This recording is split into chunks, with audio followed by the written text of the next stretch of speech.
Hi, everyone. The Business Ethics Leadership Alliance has questions, and we have answers. I'm your host, Bill Coffin, and this is another BELA Asks episode of the Ethicast.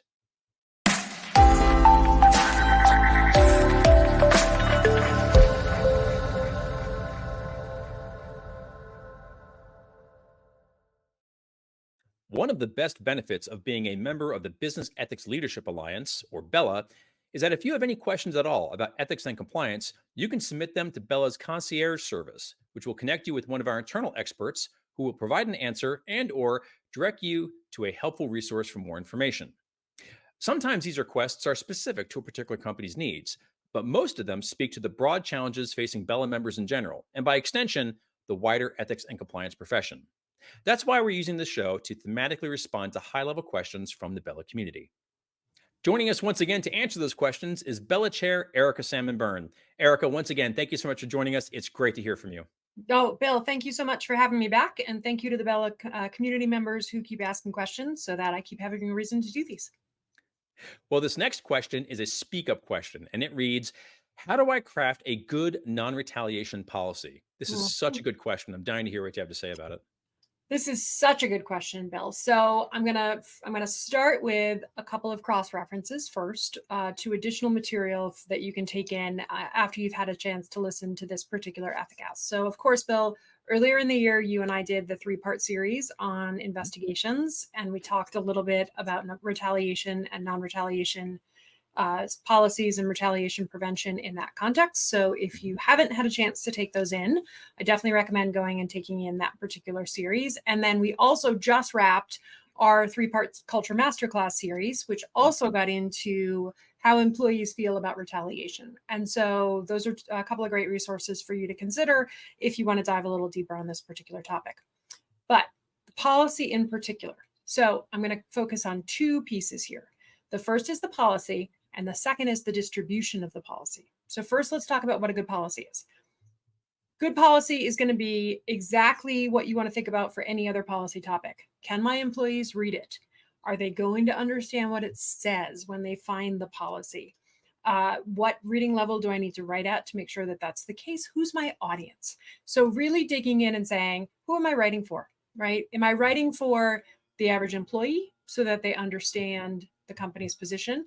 Am I writing for a manager so that they understand what to do and what not to do in the event of an issue in their particular part of the business? Who's my audience? So that's one of the first things to ask.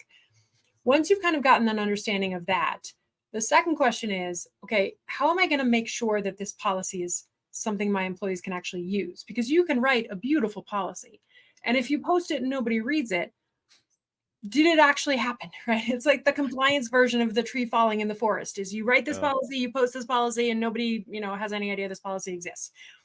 So then what are you going to do with the policy? So, because this is the place where so many compliance teams end up running into trouble. The stuff that's within the 4 corners of their job responsibilities, they do a great job with it.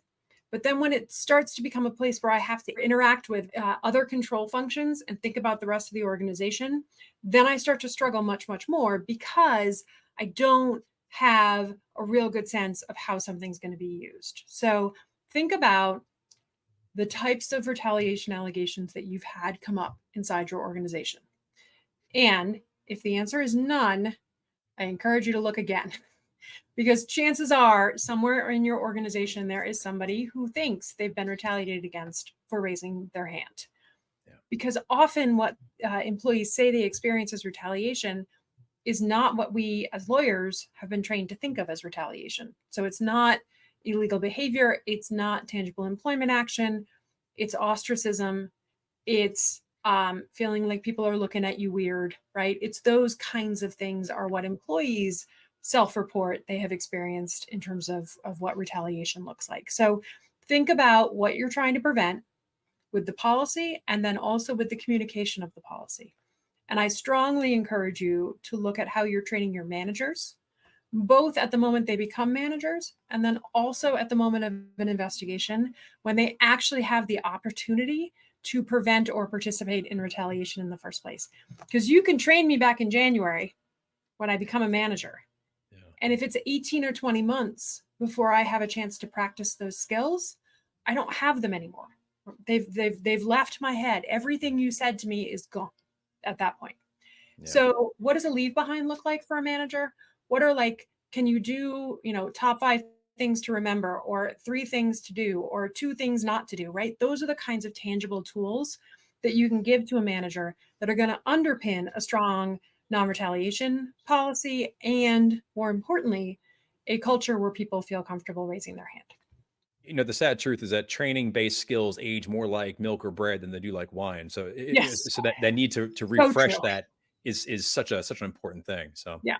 either on the Bella Member Hub or out there in the wide world, is there an example too of what you feel to be a really good non-retaliation policy that you would go, you know what, this is a good example for people to look at if they're trying to start from scratch and they don't know where to begin? Yeah, yeah, there are a couple of good examples on the BELA Member Hub. And then the other thing I would encourage you to look at is the definition of retaliation in the EU Whistleblower Directive.